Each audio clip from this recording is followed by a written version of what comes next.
Hey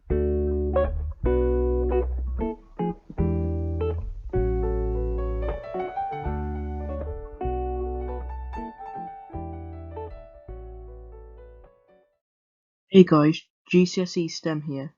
In today's part 2 video of fractions, we will find out how to get the common denominators of fractions, how to add and subtract them, how to find fractions of amounts, and express numbers as fractions.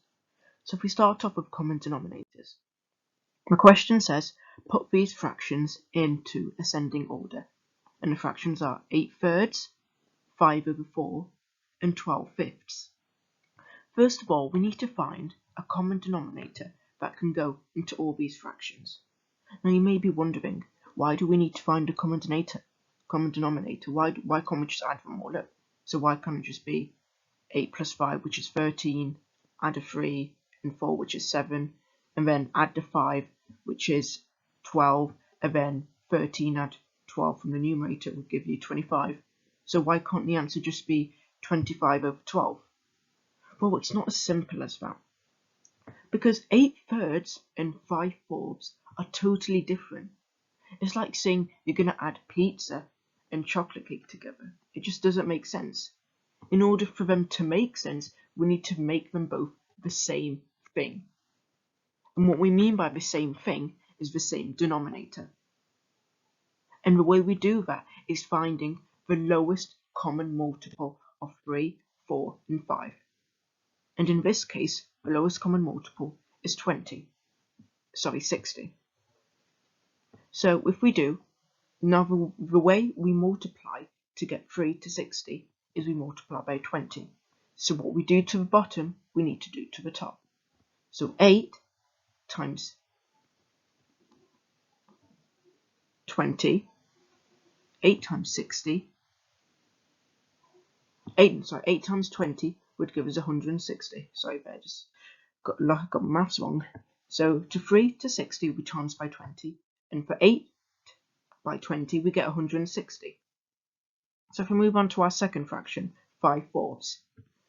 4 to 60 we times by 15 in this case. So we do 5 times 15 and we get 75. And in our third fraction we do 5 to 60 again. We do times by 5 to get to 60, we times by 12. And then if we do 12 times 12, which is the same as 12 squared, we get 144. So now we've got the same common denominator across all our three fractions. What we can do now is see which is bigger. And the key thing about the question is it says ascending order. So what we will have to do is write them out from the smallest to the largest. In this case, the first smallest is 75/60, or in other words, 5/4. So that's first. The second smallest is going to be 12/5, or 144/60. And now the third smallest, let me just change that there, would be 160/60, and that will be our largest one. Let's just change that, 60, stay there. And perfect, we've got our answer. Next slide. It says calculate 2 wholes and 1/5 minus 1 whole and a half. Well, first we need to rearrange these mixed numbers into improper fractions. And the way we do that, if you don't know, do watch our previous video, as I do explain it fully in there. So what we would do is we do 2 times 5, which is 10, add the 1, and we get 11. And for our 1 whole and a half, we do 1 times 2, which is 2, add 1, which is 3.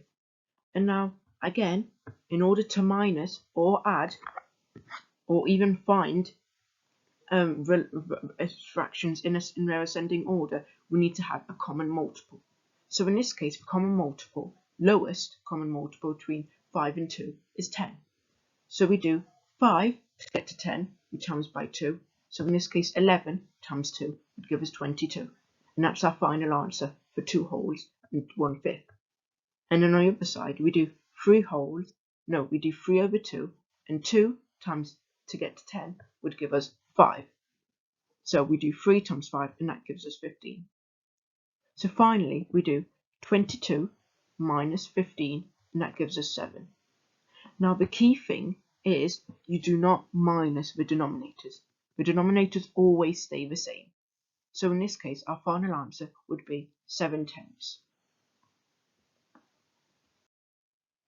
Now we have a question which is a fraction of an amount, and it says, what is 9/20 of £360? The first step is to divide the number by the denominator. So in this case, it would be 360 divided by 20, and that would give us 18. And now once we've divided by the denominator, we times by the numerator. So we do 18 times 9, and that gives us 162.